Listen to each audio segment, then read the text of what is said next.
So Tony would show up at my doorstep after 3.5 years of prison, and I wanted nothing to do with him. Of course, he wanted to come in and talk, and I was sure that he was just going to point his finger at me. Like, isn't that what Christians do? They just judge you and point their finger? But that wasn't the case.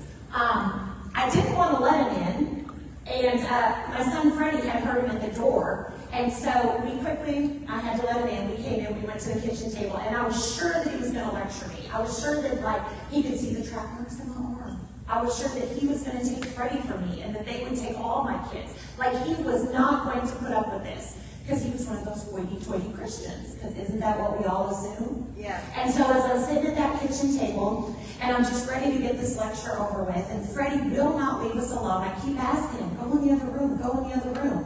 And he won't. So I'm like, Freddie, bleep, bleep, bleep, bleep, bleep, go. To my 5-year-old. And now he hangs his head down and he just begins to weep and cry, and big old crocodile tears well up in his eyes. And my husband's like, Freddie, come here. And he puts his hand up to stop me from uttering another word. And he picks Freddie up, and he puts Freddie on his lap. He says, Freddie, Mommy and Daddy love you. Mommy and Daddy want to hear what you have to say, but first, Mommy and Daddy need to have a talk. So what you have to say is important to Mommy and Daddy. We just need you to be the obedient little boy that you are. Go in the other room, and when Mommy and Daddy are done talking, we'll come hear what you have to say. Amen.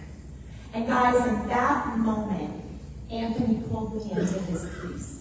In that moment, he displayed Romans 2:4, the kindness and goodness of God that draws me in, that wounds us, and causes us to want to repent.